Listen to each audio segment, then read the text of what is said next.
dito naman po sa sinasabi mga kababayan na ito daw pong si Sara Duterte ay may napili ng running mate.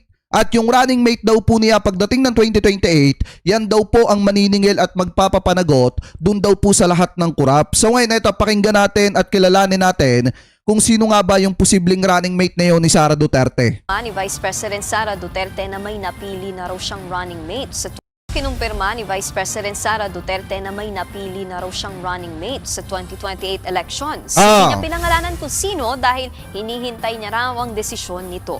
Sabi pa ni VP Sara, noong nakaraang taon raw niya ito na-recruit. Ilan sa mga matunog na So ibig sabihin kung si Marcoleta yan, kaya pala si Marcoleta ay todo tanggol sa mga Duterte kasi na-recruit pala.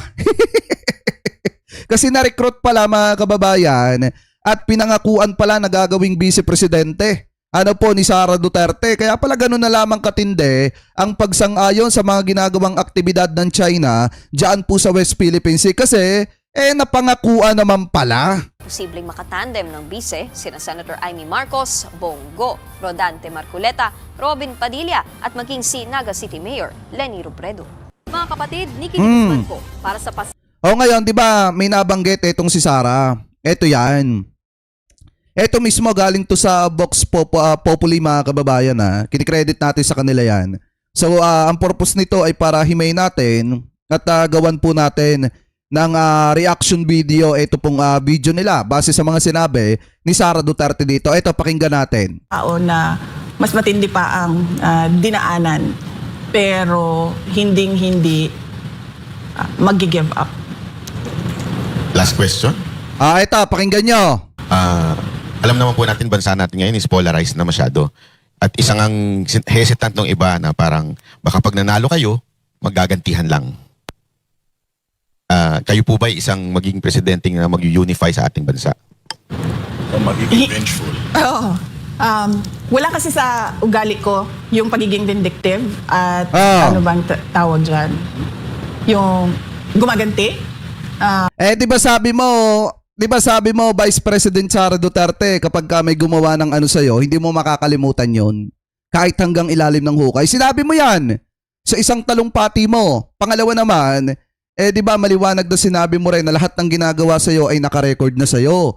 At possible na pwede mong balikan yan pagka in the future na magbaligtad ang sitwasyon. So ngayon, ang mangyayari dyan, kung ngayon pa nga lang na vice-presidente ka na nagagawa mong pagbantaan ang buhay ng presidente, di ba kung matatandaan nyo, sinasabi niya hindi daw po siya marunong maghigante. Di ba one time nagsalita siya mga kababayan, ewan ko sa Baguio ata yon, na sinasabi niya mga kababayan na hindi niya makakalimutan yung ginagawa laban po sa kanya at hindi siya marunong magpatawad kahit pa hanggang ilalim ng hukay. Ngayon naman mga kababayan, may sinasabi rin siya na lahat ng ginagawa sa kanya, nakasave na yan, nakarecord na yan. At talagang mapapansin nyo na talagang gaganti siya. And then pangatlo, kung ngayon pa nga lang na vice-presidente na siya, nagagawa niyang pagbantaan ang buhay ng presidente, ibig sabihin kayang-kaya niyang gawin yan kapag ka-presidente na siya. Kasi alam naman po natin na siya yung isa sa pinakamakapangyarihang tao pagdating ng mga panahon na yon, na siya ay maging presidente ng Republika ng Pilipinas. So maghihiganti siya, mga kababayan. Ano po? Anyway, tuloy pa natin. Kung makikita niyo sa governance ko, noong ako ay mayor ng Davao City, tumanggap din, nung kampanya, tumanggap din ako ng sobrang katakot-takot na banat mula sa naging katunggali ko at the time bilang mayor candidate. Pero nung ako ay umupo, tapos na yung lahat ng nangyari nila, ng banat nila sa kampanya, lahat ng sinabi nila, wala na yon. Tapos kung maalala nyo, nung ako ay mayor, hindi ako gusto ng mga tao na nakapalibot kay dating Pangulong Rodrigo Duterte. Hindi na natin tinatago iyan. Diba? Nahirapan nga ako magpa-approve ng city administrator ko noon kasi kinokontra talaga nila ako. Pero hindi ko naman sila binalikan. Ang dami nilang pahirap na ginawa sa akin. Pero pinabayaan ko lang na para bang, sige, yan yung gusto nyong gawin, gawin nyo lang. So, wala sa history ko sa history ng trabaho ko ang gumaganti. Kung nakita nyo sa Office of the Vice President, pag upo ko dyan, karamihan dyan ay mga appointees ni Vice President Leni Robredo. Pero hindi ko sila pinaalis. Hindi ko sila sinabihan na papalitan namin kayo ng mga tao namin na pwede naman namin gawin dahil yung mga hindi permanent positions ay wala naman security of tenure yon. So sinabi ko, pabayaan nyo sila. Kung gusto nilang tumuloy, welcome sila na magtrabaho sa Office of the Vice President. Kung ayaw na nila, dahil ayaw nila ako, then welcome din silang mag-resign. So wala kaming pinaalis dyan. Noong ako ay umupo, wala akong hindi ko siniraan si Dan. Hindi tama itong sinabi ni Ed Times Macwan. Hindi nga pinaalis ni Sara. Hindi nga tawag dito. Hindi nga niya inano yung mga dating tao ni former VP Leni, pero pinatahimik niya. Ayan sabi dito, pinatahimik mo Sara Lustay. Di ba mga kababayan? Ating Vice President Leni Robredo sa mga ginawa niya bilang Vice President. In fact, gusto nga sana namin yung mga legacy ng mga nakaraan ng mga Vice President ay malaman ng mga tao kung ano yung mga accomplishments nila at mga ginawa nila. Wala sa ugali ko yon sa pagtatrabaho. Pero ito lang ang sasabihin ko. Yan. Hindi pwede na walang managot. Yung nire-recruit ko na Vice President, siya ang magpapanagot sa mga gumawa ng mali sa bayan. Si Marcoleta ba yan? Automatic, pag naging Vice President si Marcoleta, maliligtas sa mga diskaya. Tandaan nyo yan. Di ba, mga diskaya, ang laki ng kasalanan sa taong bayan yan.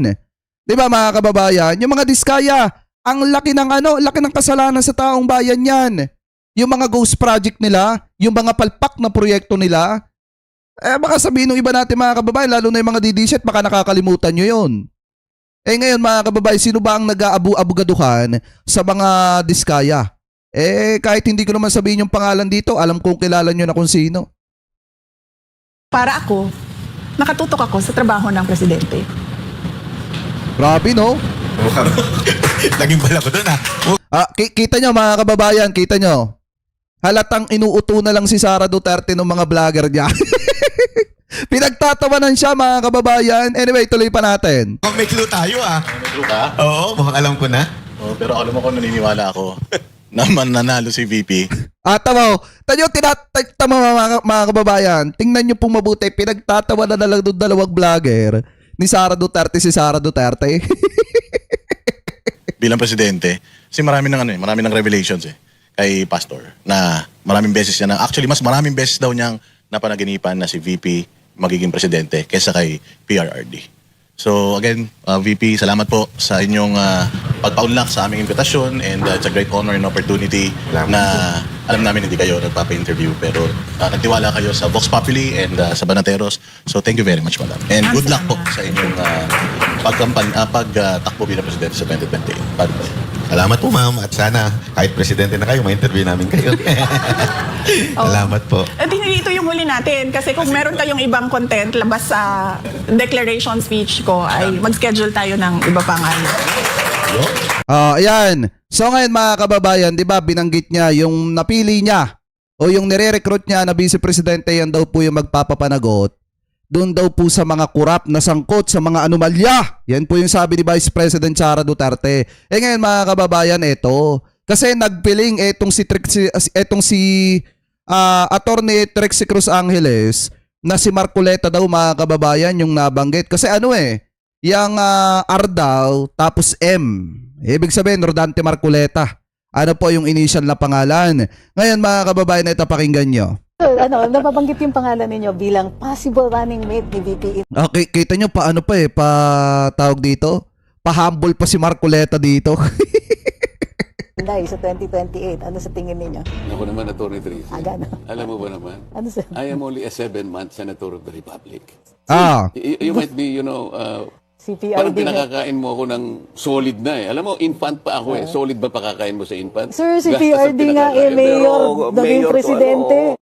Nababanggit yung pangalan. Di ba mga kababayan, parang sinasabi ni Marcoleta na hindi ako pwede dyan. Ano pa ako, bagito pa lang ako, baguhan pa lang ako, pakakainin mo agad ako ng solid. Alam naman natin mga kababayan, kung totoo ang sinasabi ni Sara Duterte na matagal na niyang niligawan to, last year pa, niyang nililigawan na itong posibleng maging running mate niya, ibig sabihin may napangakuan. 'di ba, na gagawing VP, mga kababayan, at gagawing running mate basta kumampi lang sa kanila. At alam niyo naman kung sino yung sunod-sunod na nakikialam doon po sa teritoryo ng bansa at talagang willing na willing o gustong-gustong isuko sa mga Chinese, mga kababayan, yung mga teritoryo po natin. Eh, di ba maliwanag na si Senator Dante Marcoleta yan?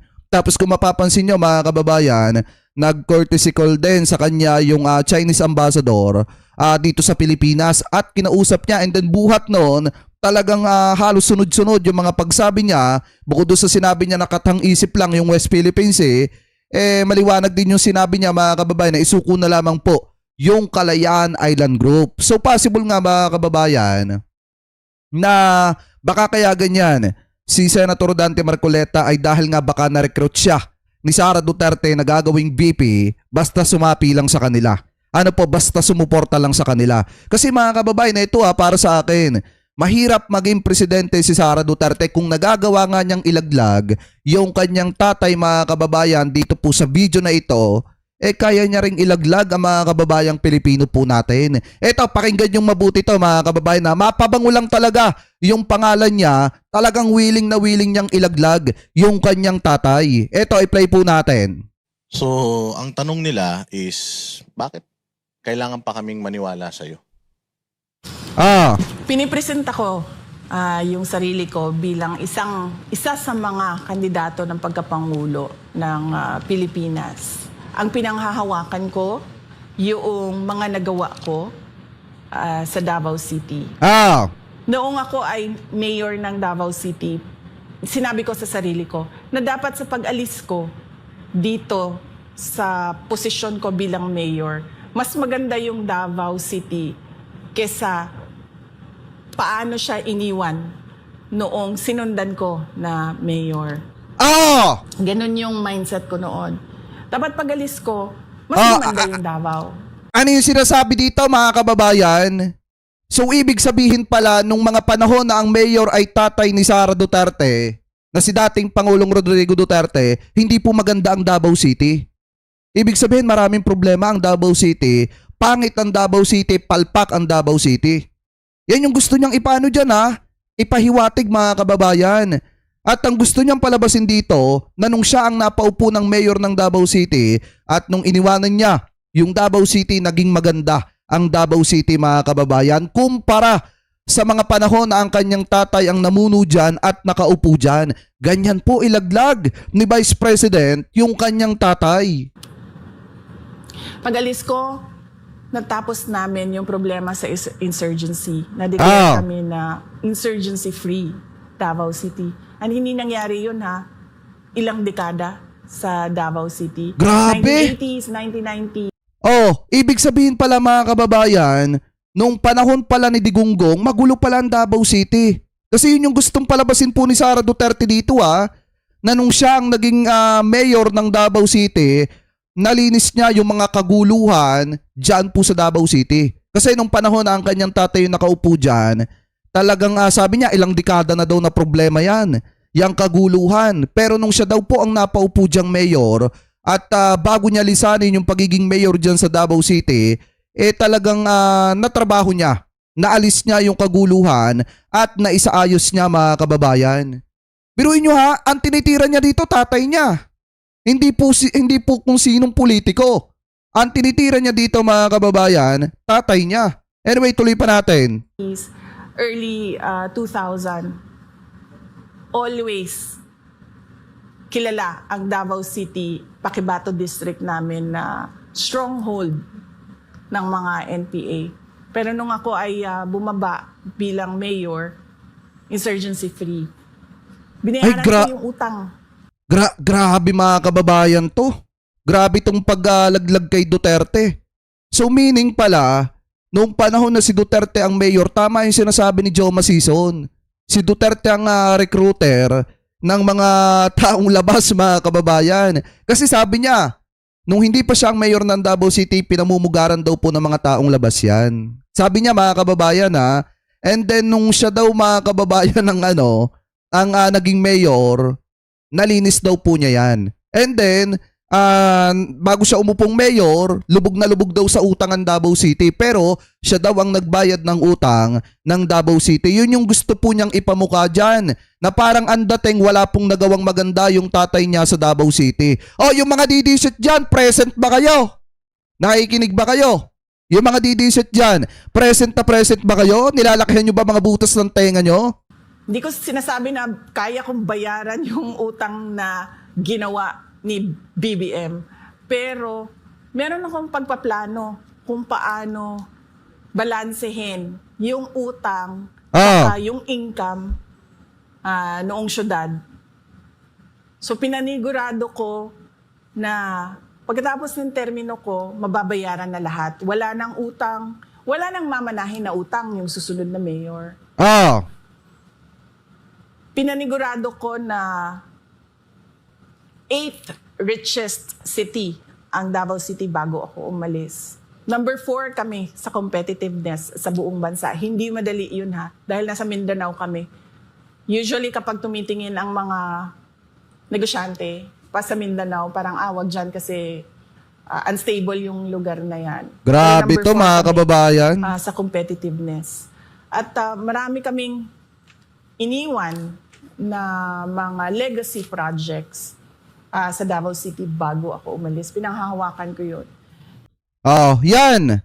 'Di ba parang ang dating mga kababayan sa lahat ng sinabi niya, wala pong magandang ginawa yung kanyang tatay. Ito talaga literal na inilaglag niya mga kababayan yung kanyang tatay dito. At ito pa yung isa mga kababayan, pakinggan pa natin.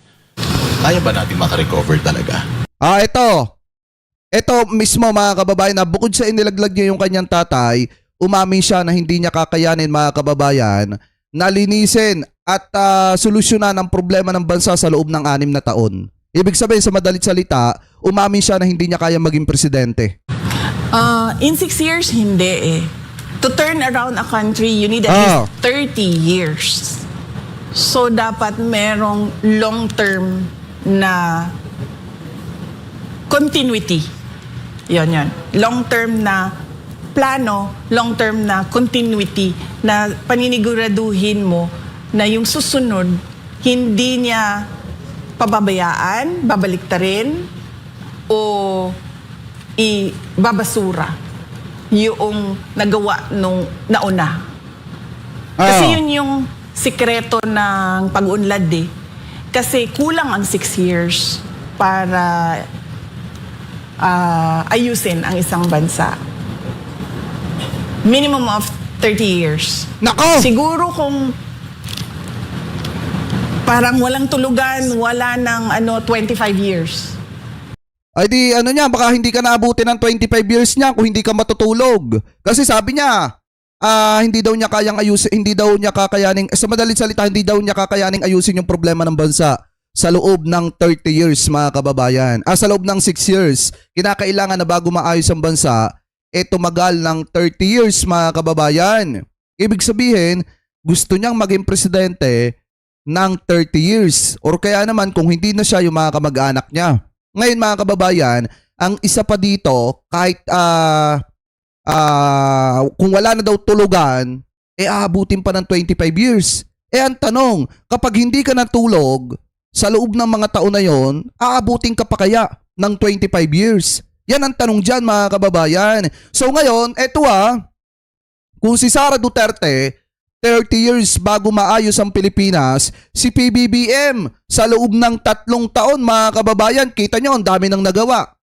Ang dami nang ginagawa ng ating presidente para matulungan yung mga kababayan Pilipino po natin dyan. Nariyan yung pamimigay ng lupain sa mga magsasaka, yung pamimigay ng murang pabahay sa mga kababayang Pilipino po natin, yung pangarap niya na 20 pesos na bigas, nangyari na. Ngayon mga kababayan, yung anak niya isinusulong yung panukalang batas na yung 2000 na bill ng kuryente pababa libre na. Yun yung panukalang batas na hindi po nagawa ni Marcoleta. Diba? Ganon katindi mga kababayan ang Marcos administration. 3 buwan lang, 3 taon lang mga kababayan. 3 taon pa lang si PBBM bilang presidente, kita nyo kung gaano nakadami ang nagawa. At ngayon pinupunteriya na napapanagutin yung mga kurap, 'di ba, sa flood control. Sa kanya bago niya maayos ang Pilipinas 30 years. Ngayong partida pa to, kung hindi siya matutulog, aabutin pa rin ng 25 years. Kaya nga tanong natin, bakit yung pinagmamadali si PBBM na ayusin ang Pilipinas kung ikaw pala alam mo sa sarili mo natatagal ng 13 dekada. 'Di ba? Tatagal ng 30 years bago mo maayos ang problema ng bansa. 'Di ba mga kababayan? Anyway, tuloy pa natin. Wala nang pahinga. 25 years kakayanin. We'll shave off 5 years. Pero kasi ang termino ng isang Pangulo, let us be realistic, 6 years lang yon. Ah. So dapat ang papaniguraduhin mo dyan ay yung magagawa mo for 6 years at yung iiwan mo na plano para sa mga susunod.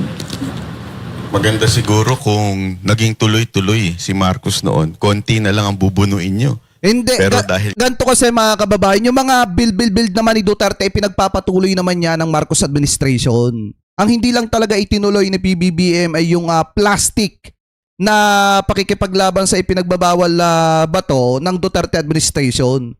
Na kung saan kinakailangan na para masabing sikat ka, matibay ka, matigas ka, at matapang ka, itumba ng itumba yung mga kababayang Pilipino natin. Ano po yun ang hindi itinuloy ni PBBM kasi pinapahalagahan ng presidente ang bawat buhay ng mga kababayang Pilipino po natin. Ano po, so ngayon, eto pa mga kababayan, yung isa pa dyan.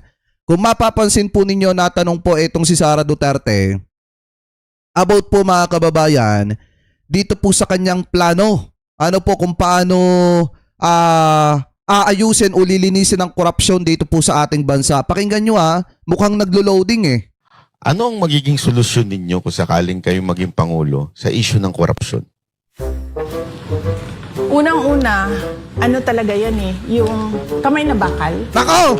sa mga Sa mga ano? nasa ilalim. Hindi mo palalampasin. Kumbaga, pag merong ginawa, alis ka agad, palitan ka agad. Hindi na yung pag-uusapan pa, itatago pa. Hindi ganun. Diretso, one shot lang. Ay! Ikaw may ginawa na pangungurakot, malis ka na dyan. Ganon. Hindi siya dapat patawarin. Hindi siya dapat... O bakit hindi ka pa umaalis sa pwesto mo? Bakit di ka pa nagre-resign? Ang dami ng pangungurakot na ibinabato laban sa'yo na hindi mo masagot-sagot. O bakit nananatili ka pa rin sa pwesto mo? Pinapabayaan at hindi siya dapat na hindi pinapansin. Na kumbaga parang wala lang. Dapat pag merong nangyari, alis, palitan nyo yan. Ngayon mga kababayan, ito hindi nyo ba napapansin yung interview ni Sara Duterte? Halatang planado na may script. Kaya minsan kung mapapansin nyo, pagka sablay yung talagang biglang nag-iiba yung sinasabi ng ating Vice President kaysa sa mga sinasabi niya, mga kababayan, na dapat niyang sagutin kaysa sa mga tanong sa kanya na dapat niyang bigyan ng kasagutan. Kaya nga kung mapapansin niyo mga kababayan, siya na rin naman mismo ang nagbuko publicly na may script talaga. Hindi pala kaya magsalita ng walang script. Kailangan mga kababayan, laging may script ang ating Vice President kapag ka nagsasalita po siya.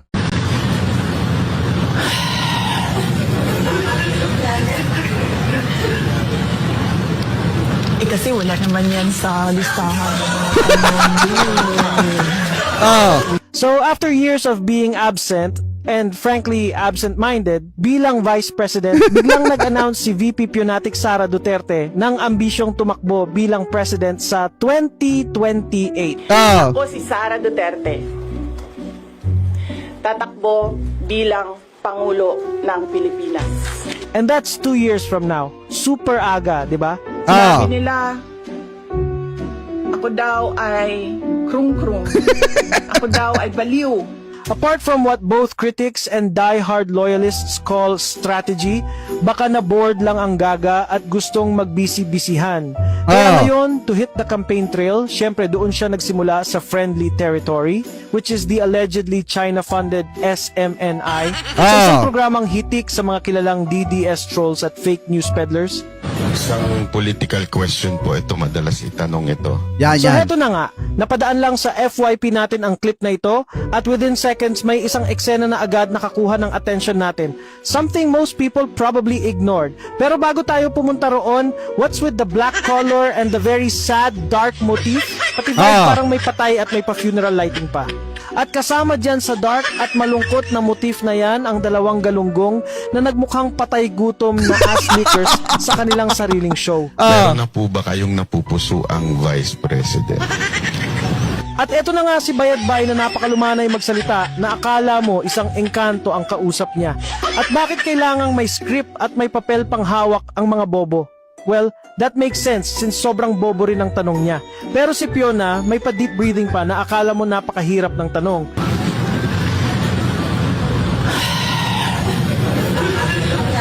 Halatang scripted at made in China ang lahat ng eksena. At ito na nga, nagkabukingan na dahil bobo ang istasyon ni Kibuloy at bobo rin ang mga galunggong na host, bobo rin talaga ang guest na si Fiona. Kasi wala naman yan sa listahan. Aray ka! Unang-una, Aray mo, aray ko, pakak! Ayan o, umamin, may script mga kababayan. Wala naman nga kasi talaga doon sa script. Bakit ba naman kasi tatanungin nyo ng isang bagay na hindi naman nakalista o nakasulat doon sa script o di nagkabukingan na yung interview mga kababayan kay Fiona o dito kay Sara Duterte ay may script pala. At kapag ka pala wala sa script mga kababayan o di nga hindi masasagot, kaya pala kung matatandaan nyo, eto nung nagtanong mga kababayan, etong nag-announce pala si Sara Duterte na tatakbo siya, di ba sabi niya sa last part, no more question. Kasi wala na pala sa script yun. Kayo naman mga kababayan. May nag-comment na shit, sabi dito, ano yun? BBM kawatan. BBM gumagamit daw. Alam niyo mga kababayan, yung mga aligasyon na yan, tagal na yan, luma na yan. Gumawa na nga sila ng peking video para dyan. Pero alam niyo yung totoo, si Duterte karton. At yung nagko-comment na isang didisit dito, anak ng karton. Di ba mga kababayan, yan yung totoo. Si Duterte karton, hindi makakalabas ng International Criminal Court. At kung makalabas man siya, nakalagay sa garapon. Di ba mga kababayan? Yan yung totoo dyan. Kasi matagal yung proseso kung sakaling hindi pumabor sa kanya, yung mga panahong ito ngayon, tatagal lang mahabang panahon yan. Ano po yan yung katotohanan dyan? alam nating lahat na ang SMNI ay isang DDS fanatic fake news network at yung dalawang bobong host ay kilalang DDS fake news peddlers. So bakit kailangang may ready-made questions para sa isang Pionatic Sara Duterte? Paano matututo ang kandidato niyong sumagot ng hard questions pagdating sa actual election debates kung provided ninyo lahat sa kanya? Sana pati sagot binigay niyo na rin mga siraulo. Di ba mga kababayan? Eto nga yung problema dyan. Gustong tumakbong presidente, pero paano pagka dumating yung panahon ng debate? O di nga. Di ba mga kababayan? Hindi naman pwede mga kababayan na sa SMNI magkakaroon ng debate kasi automatic hahayinan yan ng tanong at sagot. Mapapaghandaan niya. Paano kung ang debate mga kababayan ay gawing actual? Wala sa network, kung hindi, nasa sa mismong actual mga kababayan na debate. Sa tingin nyo pupunta, etong si Fiona. At ito pa yung isa pa mga kababayan na pinakamatindi dyan. Paano kaya kung halimbawa nanalo siyang presidente tapos may mga bilateral summit? Paano niya haharapin yun? Paano siya a-attend doon? At paano niya ibibigay yung kanyang panig? Yun yung matindi dyan. Kaya nga ngayon pa lang kung mapapansin nyo na talagang kung hinahayina ng question and answer etong si Vice President Sara Duterte at umamin na may kodigo at umamin na may script mga kababayan dito sa interview na ito, isang patunay at isang indikasyon yan na hindi magiging epektibong presidente yan. Ano po, yan yung nakikita ko dyan in my personal opinion. So kayo, mga kababayan, ano po ang masasabi ninyo? Hingil po dito sa mga sinabi ng anak ng karton na ito. So comment below na lamang po kung ano po ang masasabi nyo mga kababayan. Hingil po dito sa paggamit na may script mga kababayan, etong interview ni Fiona na anak ng karton. So comment below na lamang po kung ano masasabi nyo, hingil po dyan.